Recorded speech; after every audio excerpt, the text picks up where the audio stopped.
Once again, good afternoon. Welcome, everybody. My name is Diane Bales. For those who do not know me, I am a faculty member at the University of Georgia and, more importantly, an Extension Human Development Specialist with UGA Cooperative Extension. I'm also the co-leader of the Better Brains for Babies initiative, which includes Extension and many other partners in teaching about the importance of early brain development. And Better Brains for Babies is sponsoring this webinar today. I have to give a quick shout out to our funder, the Department of Family and Children Services Office of Prevention and Family Support, who provide funding that enables us to do this and many other things. And I'm going to go ahead and introduce our speaker because I don't want to take much of the time from her. A couple of very quick notes. There is a chat box, as you may have noticed. If you have questions, ideas, feedback, anything like that, feel free to go ahead and type those things in the chat box. I'll be monitoring those things. I'm not sure that Shanta can see the chat box right now because of how she's sharing her slides. So I'll monitor those things and we'll make sure that we get your questions answered before the webinar is over. All right, let me go ahead and introduce our speaker. I am very, very grateful to have Shanta Dubé here with us. She's an associate professor of epidemiology at the School of Public Health at Georgia State University, and she specializes in epidemiologic research focused on early life stress and trauma as risk factors for negative health outcomes throughout the lifespan, and also on trauma survivorship, healing, and recovery. Some of you know through Better Brains for Babies, we have been doing some work informing people about stress and trauma, and Shanta's just able to give us a much deeper understanding because she has much more understanding and experience and specialization in this. So I hope that you will find this very helpful and very interesting. And Shanta, go ahead and take it away. Thank you, Diane. I just want to make sure everyone can hear me okay. And Diane, I'll kind of look to you to just say, yes, you can hear me. Yes, can hear you just fine. Perfect. Well, it is a real pleasure and honor to be able to meet virtually with all of you today. I'm very excited and truly honored to be able to present. The title of my talk is Shifting the Paradigm, Preventing and Addressing Childhood Toxic Stress at the Primary, Secondary, and Tertiary Levels. Okay, I'm trying to scroll. Okay. So my presentation will be split into two segments today. In the first segment, I will present the epidemiology of all we have learned around childhood toxic stress. And just a quick definition for those of you who may or may not be familiar with epidemiologic discipline. Epidemiology is a study of the distribution of morbidity and mortality and their risk factors within population. So it diverges from what we traditionally know in the medical or clinical realm of dealing with individuals. This deals more, epidemiology deals more with population level health. So after I present the epidemiology on childhood toxic stress, in the second segment we will explore how we can incorporate what we've learned about childhood toxic stress into the prevention at the primary, secondary, and tertiary levels. I'm going to have a special emphasis on the tertiary level. So before I begin, I wanted to do a quick overview around the terminology for the presentation and for the field in general, because as one of the original adverse childhood experiences study investigators at the CDC, I've noticed that over the last 3 decades since the study first started, that terms and terminology have changed. So I thought this would be a good introduction for all of you because you may be seeing different terms out there, and I just want to make sure everybody can wrap their head around what's out there in the field. So First off, I want to start off with adverse childhood experiences, or ACEs. This is really where the ACE study from the CDC Kaiser, the terminology started. And what we did in that study is we looked at physical, emotional, sexual abuse, physical, emotional neglect, and growing up in homes with domestic violence, substance abuse, parental discord, incarceration of family members, and mentally ill household members. And so those exposures, if you will, were the original adverse childhood experiences that we examined in that study. Since then, I know that terminologies such as childhood traumatic stress, childhood toxic stress, and childhood adversity have also come into our field. And childhood toxic stress in particular is one of the terms I want to go over really quickly, in that I know that Dr. Jack Shonkoff created this term after he started utilizing research from the ACE study, where he really wanted to emphasize the importance of these early life experiences on overall development, in particular brain development. And that's why we're all here today. As you can see, there are other terms that kind of get thrown around. Trauma, which is the actual experience or exposure. Then there's PTSD. You must have heard post-traumatic stress disorder. You might hear terms such as emotional dysregulation, hypervigilance as well, and those delve into some of the trauma symptoms, if you will. Then we also talk about triggers, which are sensory input. Somatic refers to the body, and then dissociation is also a term in the whole trauma field, and it's related to out-of-body catatonic states. But the real terms I want you to be familiar with are adverse childhood experiences, ACEs, childhood traumatic stress, childhood toxic stress, and childhood adversity.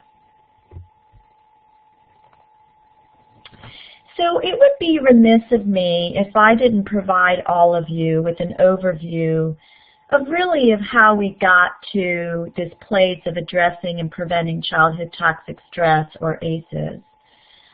So I'm going to provide a brief overview of what we've experienced in terms of achievements in childhood well-being through modern medicine and public health.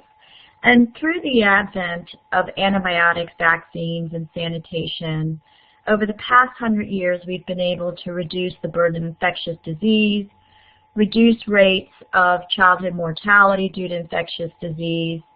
We've even, through public health efforts, reduced lead poisoning in children, although I know there's a lot going on in Michigan right now. Unfortunately, we seem to have taken quite a few steps backwards, but in general, we made a lot of progress to remove lead from paints and other industrial materials that we knew our children were being exposed to and impacting their health. And also, labor laws were eliminated at the turn of the 1900s, and the advent of compulsory education came into the forefront to really help us remove kids from adverse environments with job-related environmental exposures, and put them into situations where they can be lifelong learners. And this is just a graph just to illustrate how modern medicine and immunization led to declines in death rates for measles. This is a graph actually of England and Wales between 1850 and 1970, but being that they were developing nations, we saw the exact same declines in the U.S. So what does this all mean? It's very interesting that we're talking about all this, and the reason that I wanted to bring this up is because of those advances in medicine and public health and the reductions in infectious disease, in the U.S. we've seen a changing pattern of disease, and we call this the U.S. Epidemiologic Transition. So this slide, I present the leading causes of death in the U.S. in 1900 and contrast it with what we see today. And if you notice in 1900, the number one cause of death was pneumonia and influenza. And today, the most recent data shows that it's number 8. Heart disease was number 4 in 1900, and today it is number 1. Injuries, number 7 in 1900, number 4 in 2013, and cancer is the second leading cause of death in the U.S. And I illustrate this because it really helps us to understand how achievements in medicine and public health have been very successful in some areas, but now we have other problems we need to tackle. In 1993, McGinnis and Fahey came out with their publication on the actual causes of death. So the actual causes of death really speak to behaviors in particular and other types of risk factors for the leading causes of death in the U.S. And I illustrate this because all of this is, these actual causes of death are known causative factors for the leading causes of death I just presented. So for example, if you look at tobacco and poor diet and physical activity, those are the actual causes of death because they are leading risk factors for heart disease. So I'm sure you're all wondering, what does this all have to do with childhood toxic stress? Well, while we discover the actual causes of death, there were still some scientific gaps that remained. And so taking a lifespan approach, it was really critical for chronic disease epidemiologists to understand the underlying factors that contribute to both actual and leading causes of disease and death. So the Adverse Childhood Experiences, a study, investigated the health, behavioral, and social consequences of childhood abuse, neglect, and household dysfunction to really close this scientific gap. So what is the ACE study? It is one of the largest epidemiologic studies to examine the occurrence and contribution of early life adversity on behavioral, social, and health outcomes throughout the lifespan. There were over 17,000 participants. The study was conducted between 1995 and 1997, and it was conducted amongst adult health maintenance organization members 18 years and older who visited the San Diego Kaiser Permanente, not for illness-based care, but I want to emphasize they visited for wellness-based or preventive health maintenance, if you will.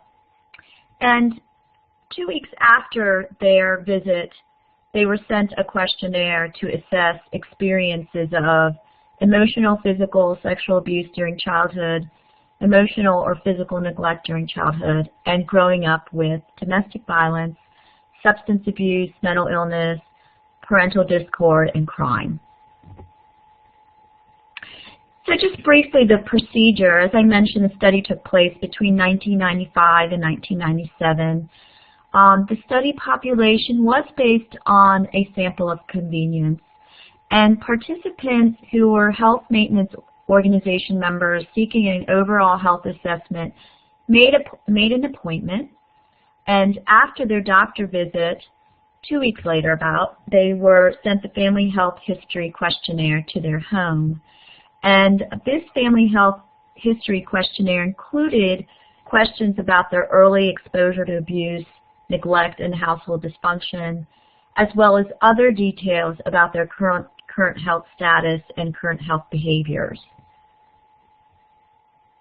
I should also say the survey was completed at home, in private, and it was a paper pencil survey that they mailed back to Kaiser.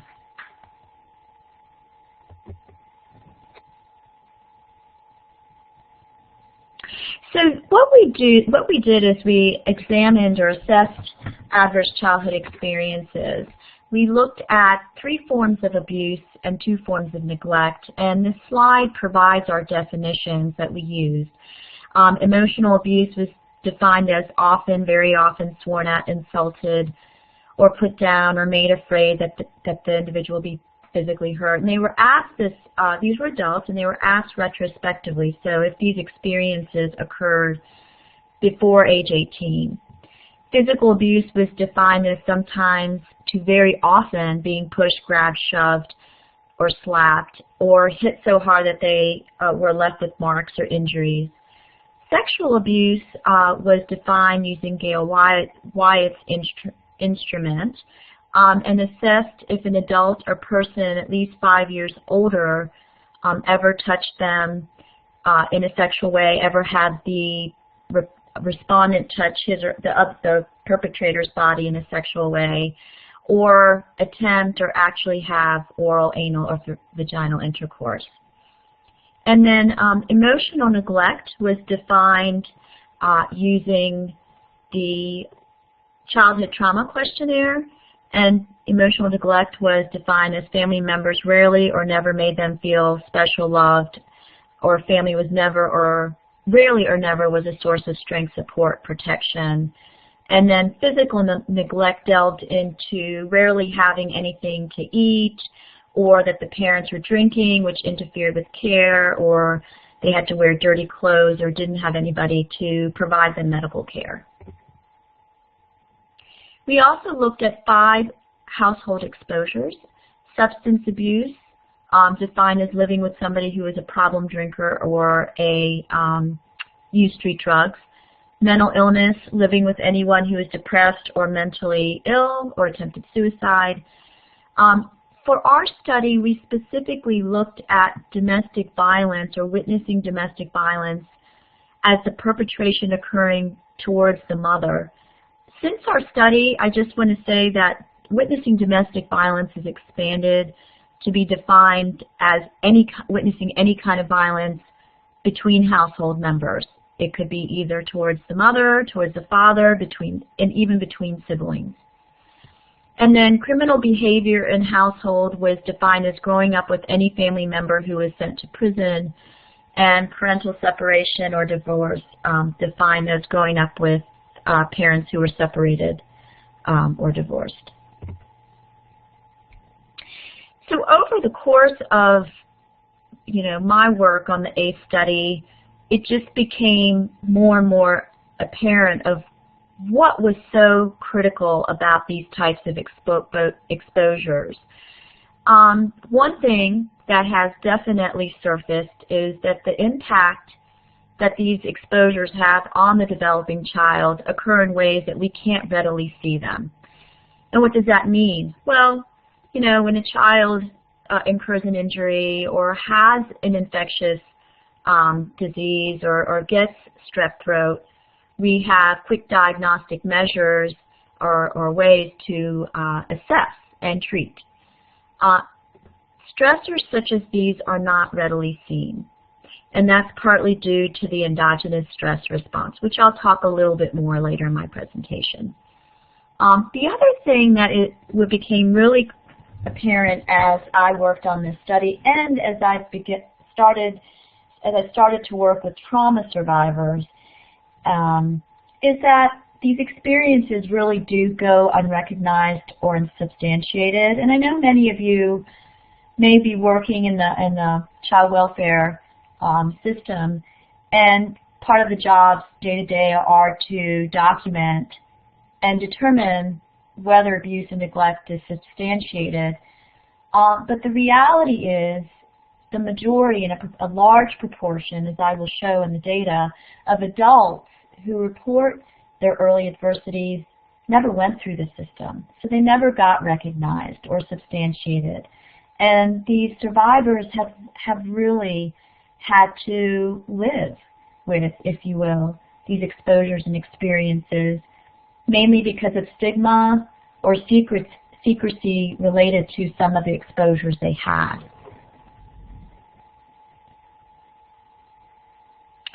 So now we're going to get into the actual study findings, and first I'm going to provide the characteristics of the study population. So again, reminding you this was in San Diego, California. Kaiser Permanente Health Maintenance Organization members.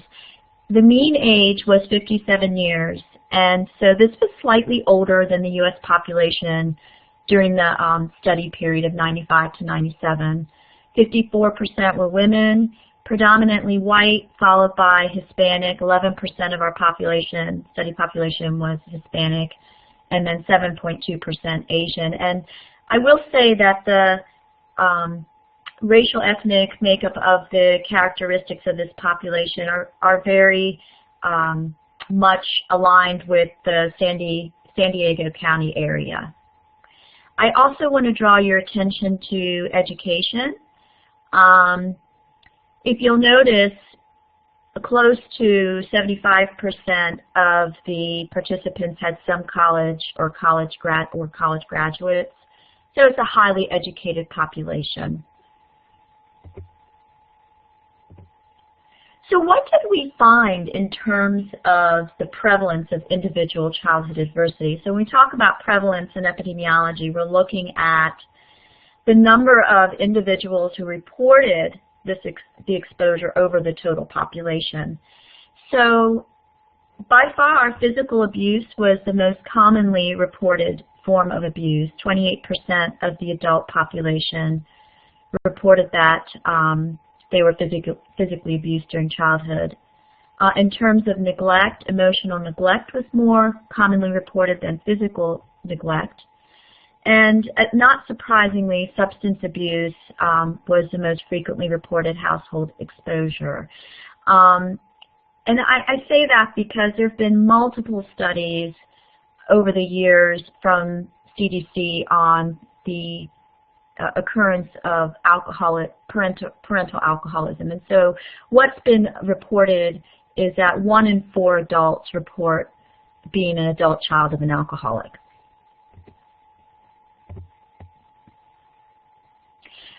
So we had this unique opportunity to look at 10 separate categories of adverse childhood experiences.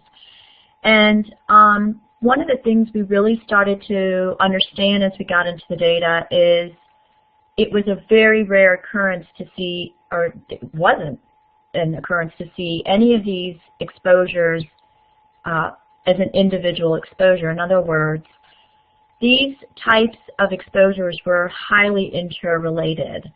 So they were not only common, but they were interrelated. So we wanted to look to see if you examine each category of abuse, neglect, or household dysfunction, what was the probability of experiencing a second or a third?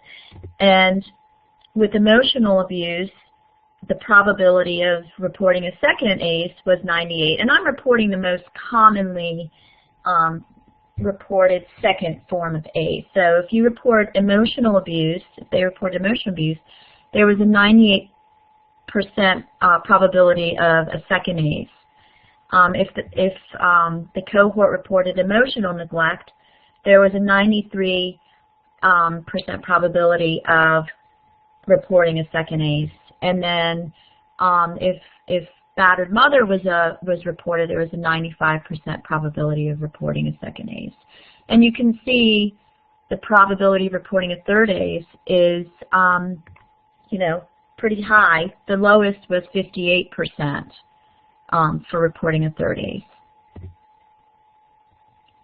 So then that led to the next step of our study, which was to really look at these exposures as cumulative childhood toxic stress. I mean, if the probability of reporting 1 was common and then 2 or 3 was as, common or high probability, then it was really imperative to look at the adverse childhood experiences as cumulative stress.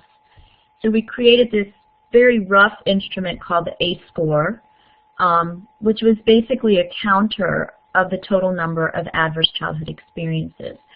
And as you can see in this table, 64% reported 1 or more, and close to 40% reported 2 or more. So I wanted to orient you to the ACE score because in the following slides, I am going to present some of the outcomes that we examined. And I specifically used the ACE score, so I don't go into individual ACEs. Those can be found in the actual publications.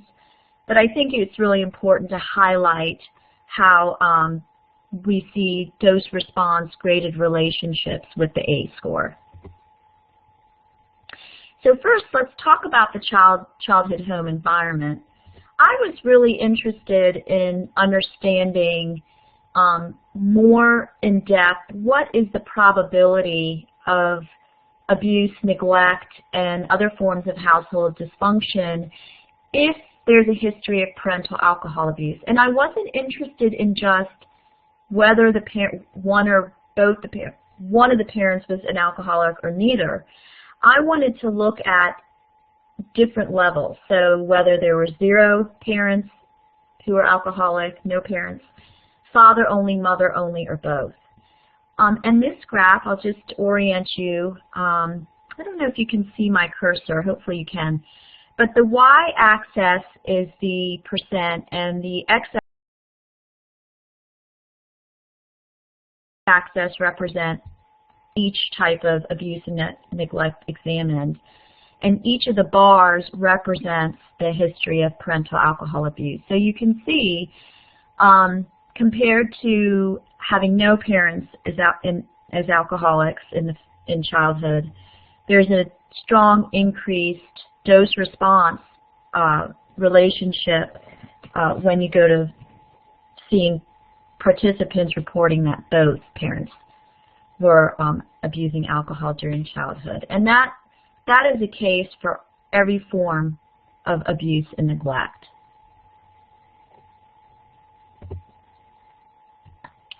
And then we also see a similar relationship for type of household dysfunction. So by presenting these data, I'm just kind of laying the framework for how these experiences are very interrelated, how it's really important to take into account the childhood family or childhood household environment with any kind of interventions that we are delving into, whether it's parental or parenting interventions.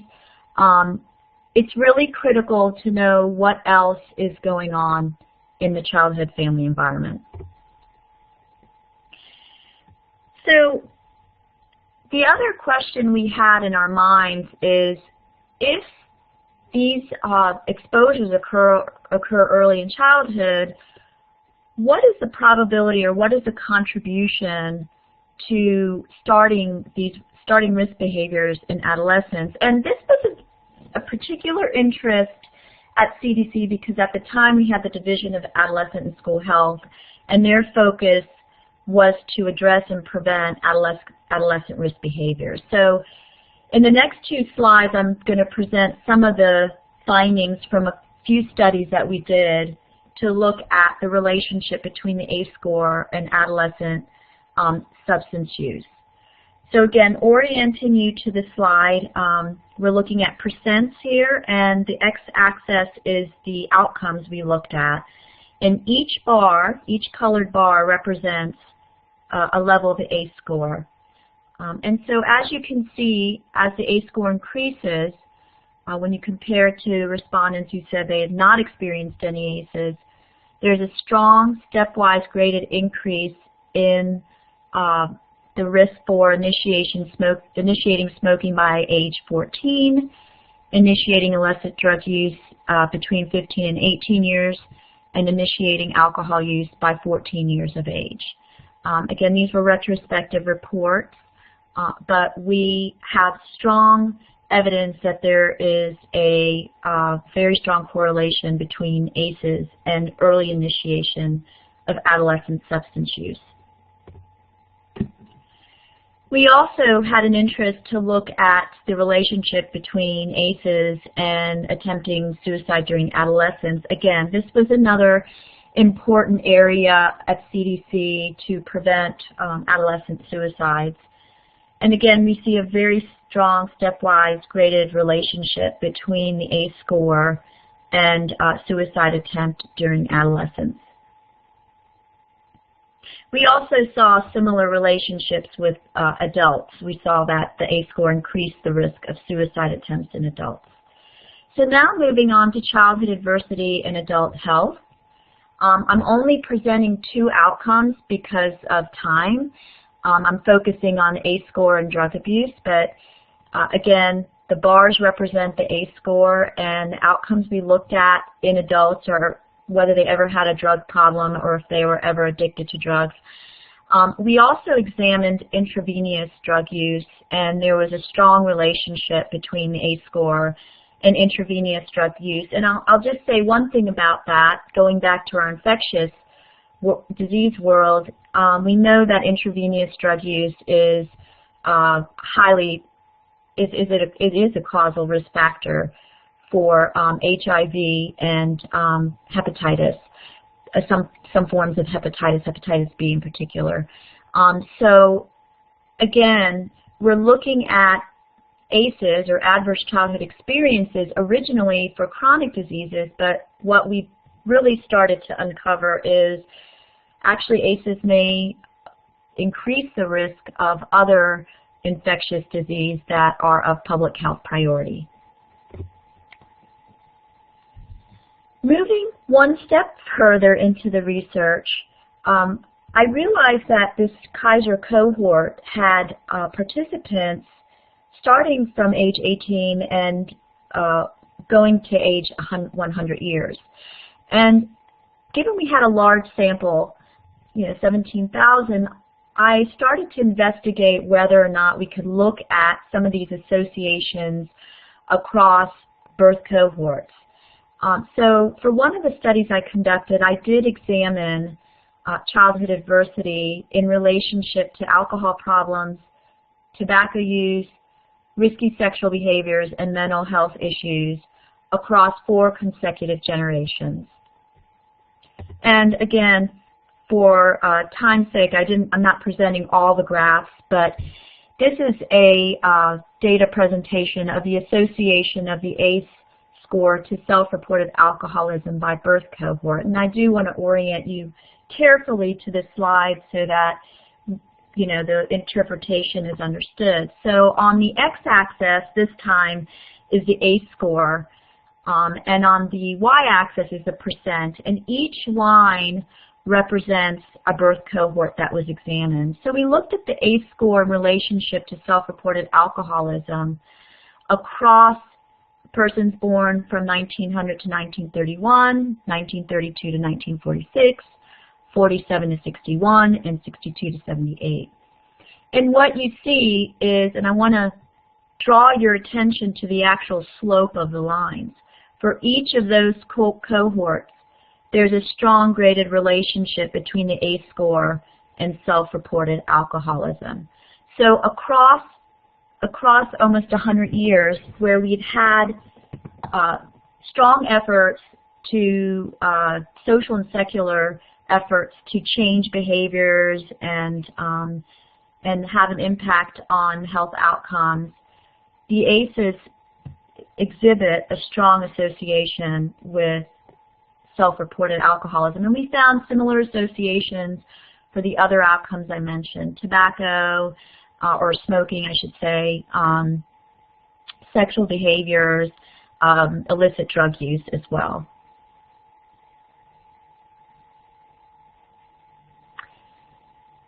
So the same time we were conducting the ACE study, the neuroscientific researchers were out there really doing some groundbreaking investigations on the neurobiological impact of trauma. And we converged.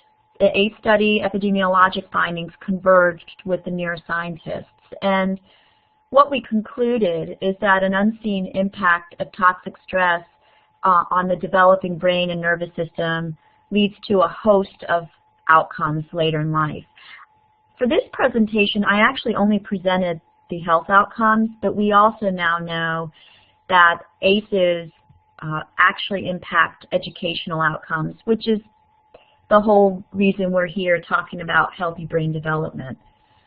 Bruce Perry has done phenomenal work around really documenting the emotional, social, and cognitive impairments and the neurobiology of trauma on learning and education. We also have from Pasteur, DeBellis, the evidence showing that childhood trauma impacts the limbic system responsible for emotions, and specific data on the impact on the hippocampus and amygdala. And more recently, I've worked with Anne Murphy's group out of Albert Einstein Medical College to document that ACEs actually do disrupt early childhood attachment. And Alan Shore has actually presented quite a bit on the neurobiology of early attachment. Thereby, again, we see biological plausibility for our findings. You all might be familiar with this slide. It's shown a lot, especially in our field. But it's an actual PET scan of a normal brain, which you can see on the left-hand side, and an abused brain.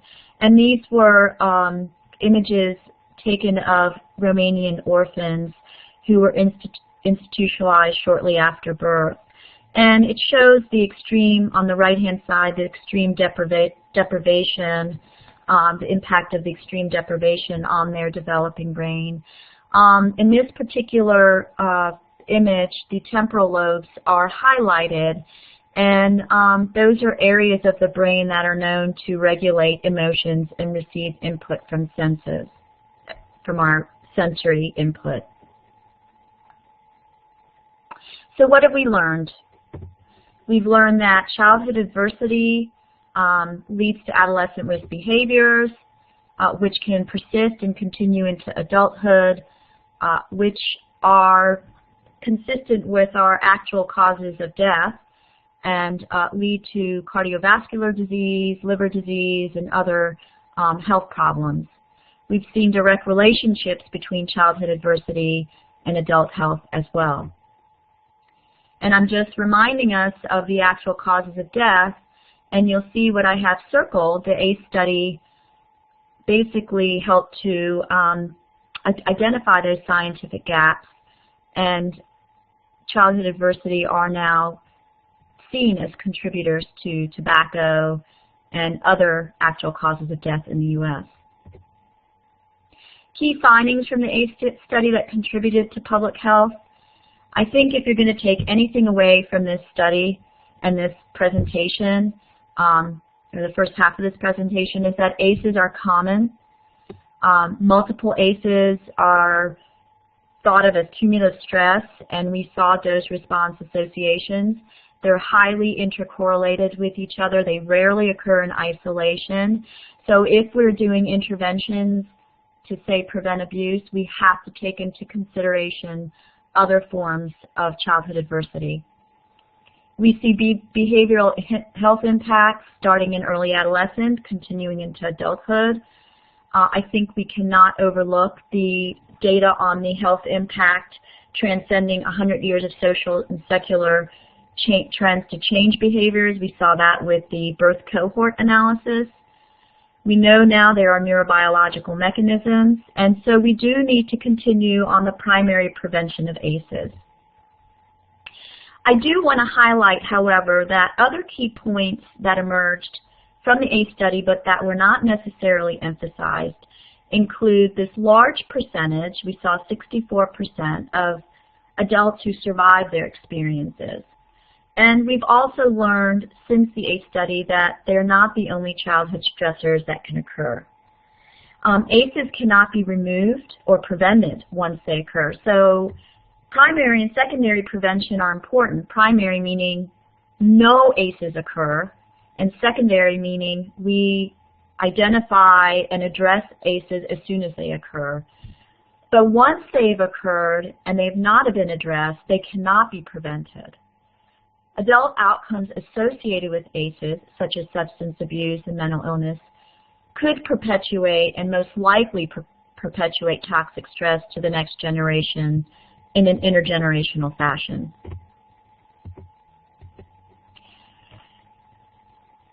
So this pyramid is just a conceptual framework of where we identified and sought to investigate the scientific gaps and were able to fill those gaps. And now my emphasis and what I want to really focus on in the second part of the study is the adult survivors. Who are the adult survivors? Well, they're the parents, caregivers, anybody who is going to have contact with children. So let's get into how we address and prevent childhood toxic stress. So before we do get into this segment, I am now going to turn our attention to a little reflective exercise. And I hope you will join me in this. And if you have a piece of paper, I encourage you to just jot down a few thoughts. And so I'm going to ask you a few questions. It's a little writing exercise. We won't take too long because I'm watching the time and time is ticking and I want to make sure I get through the whole presentation. But my first question is, I'd like you to take a few minutes to think about what makes you feel safe and grounded. So this is about you, the participant of this webinar. What makes you feel safe and grounded?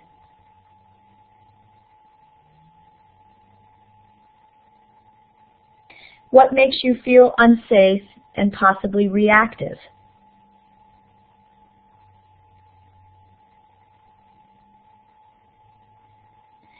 What are your thoughts and actions when you feel safe and grounded? That is, what are your emotions and your responses to those emotions?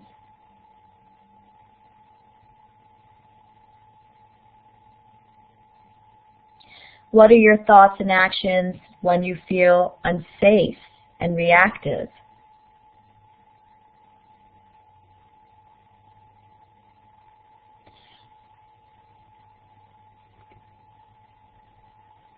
I just want you to take a few minutes to think about that. So I'll repeat it again. What makes you feel safe and grounded? What makes you feel unsafe and reactive? What are your thoughts and actions when you feel safe and grounded? And what are your thoughts and actions when you feel unsafe and when you feel unsafe and reactive? Now I want you to compare and contrast what makes you feel safe and what makes you feel unsafe. So we've talked about this whole childhood toxic stress area, and we talked about the endogenous stress response, but what is that endogenous stress response? What is happening? There is a biological mechanism. We have sensory input. We have eyes that see, ears that hear, we smell, we touch, we taste. What happens is when we take those sensory inputs, the brain deciphers the stimulus as being either a threat or a non-threatening situation. And then the body determines, based on that stimulus, how to react or how to activate or not react, whether it is aroused, whether the threat is still there, whether the threat is over. And then eventually the body does return to homeostasis and a stage of calmness once the threat is gone. But in certain cases where trauma or toxic stress may be chronic in a childhood family environment, that calmness or threat may not be gone, and it persists. So our body has both the somatic nervous system and the autonomic nervous system. And for the purposes of how we manage stress, we focus on the autonomic nervous system. The autonomic nervous system, or the ANS, is responsible for helping us regain that homeostasis. But what happens is, with early trauma and stress, the system can get severely disrupted. And that can cause individuals to become hypervigilant. And so the sympathetic system goes into fight or flight mode, and the parasympathetic system gets shut down. But sometimes the stress can be so heightened that actually the body goes into what they call a complete fright or static mode, where, if you've ever heard the term deer eyes in headlight, no response occurs. So again, reflecting, doing just a little reflection. This slide, I love this slide because it provided the body, the mind, the behavior, the emotions.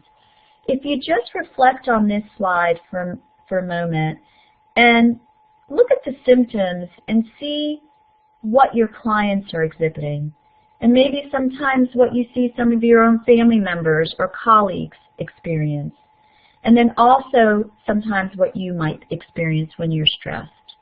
It's just a reflection of, you know, what is around us, how stress impacts everything and everyone.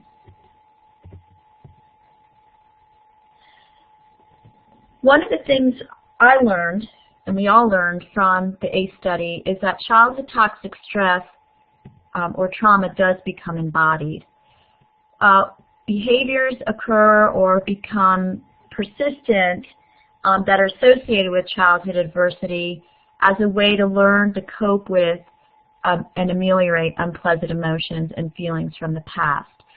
I had the unique opportunity to sit in at the Kaiser Permanente Positive Choice Wellness Center, where I observed participants at a weight management program.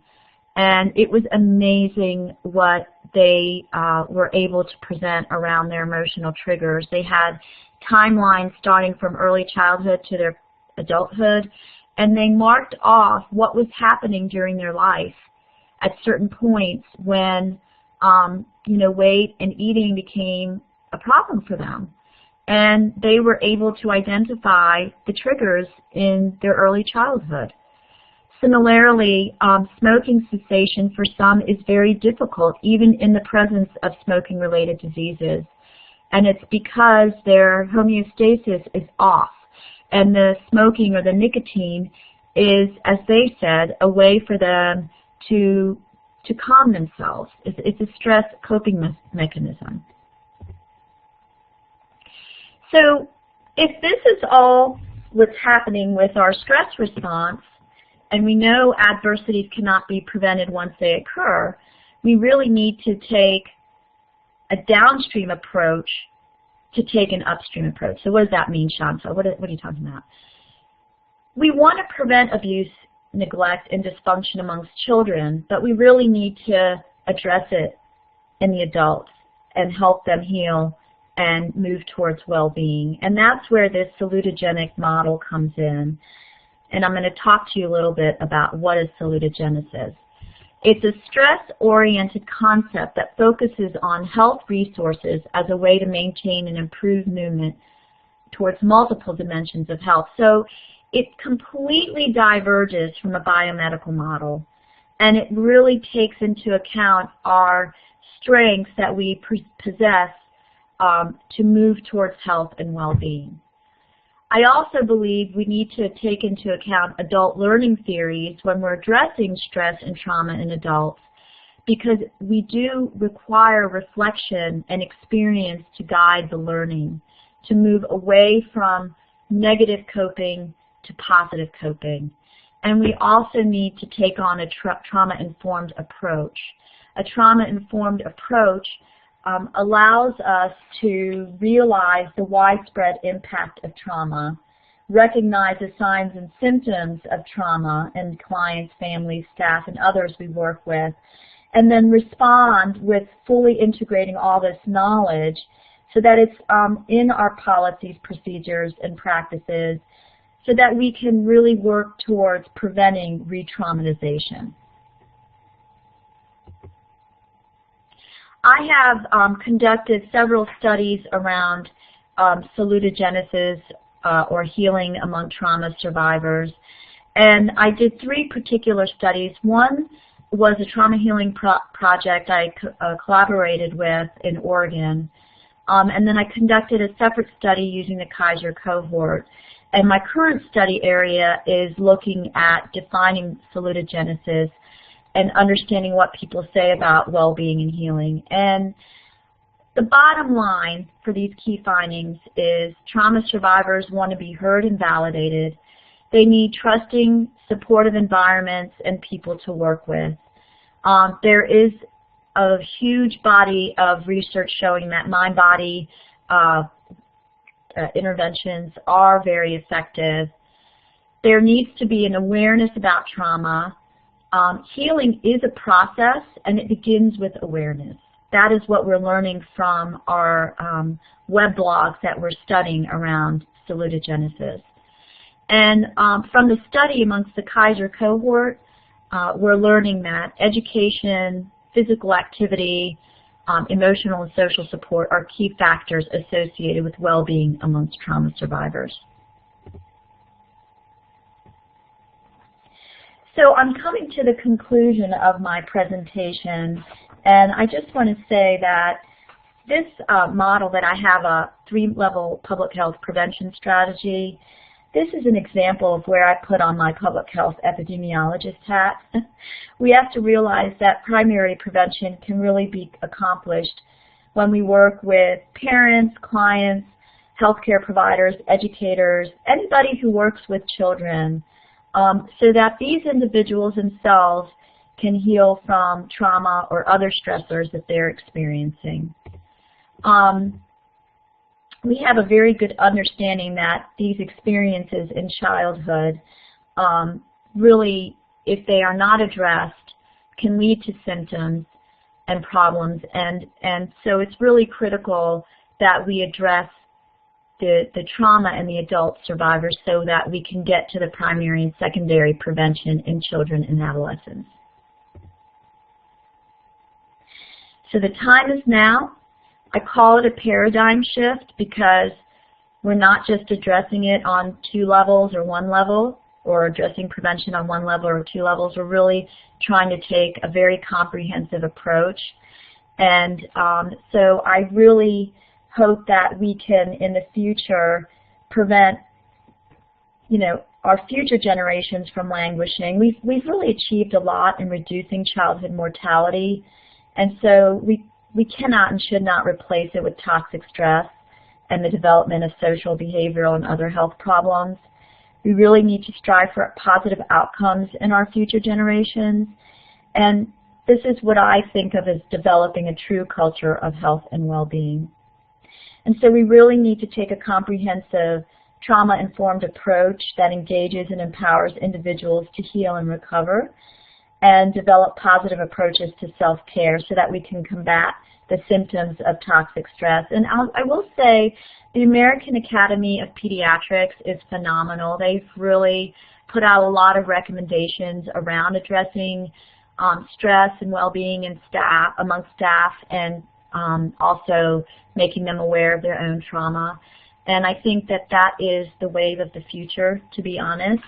And I really hope that we can all put our efforts to this 3-level paradigm. And the last I'll leave you with is a quote by Louis Pasteur: "When I approach a child, he inspires in me 2 sentiments: tenderness for what he is and respect for what he may become." Thank you, and I'll be happy to take any questions. Thanks so much, Shanta. We really appreciate it. Great information, and I love actually hearing from one of the people who was a part of the original ACE study to really fill us in on all of those details and specifics of the study. We have had one question come in from Joe via the chat box while you were talking.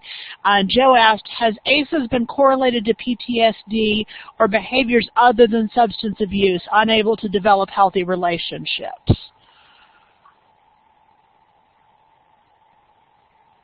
Absolutely. Thank you for that question, Joe. And, because of time, I was not able to present some of the findings from a recent study. We looked at adult attachment, and we did find, in a community and a clinical sample, we did find, I'm happy to forward the publication. Ann Murphy was the lead author, but we were able to find strong relationships between 4 or more ACEs and disrupted attachment.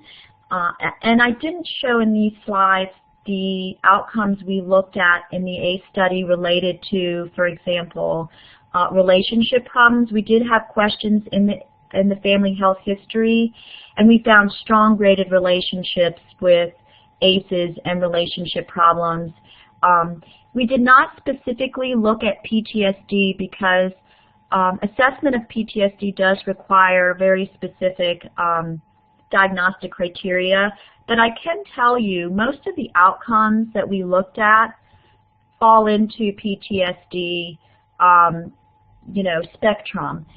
And there have been other studies to show that abuse, neglect, and how serious household dysfunction are associated with PTSD. Great. The other questions we've had mainly relate to whether you'd be willing to share your slides, and we've also just had a question about whether you'd be willing to come to the Gwinnett Family Child Care Association and do this training.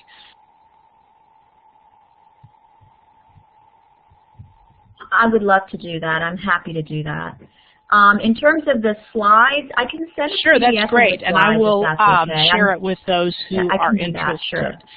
Are there other questions for our presenter today?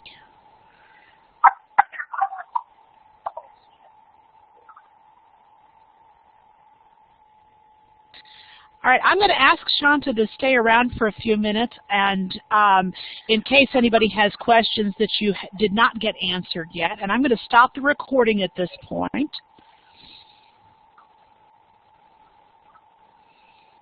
Oh, I think a couple of people are typing, but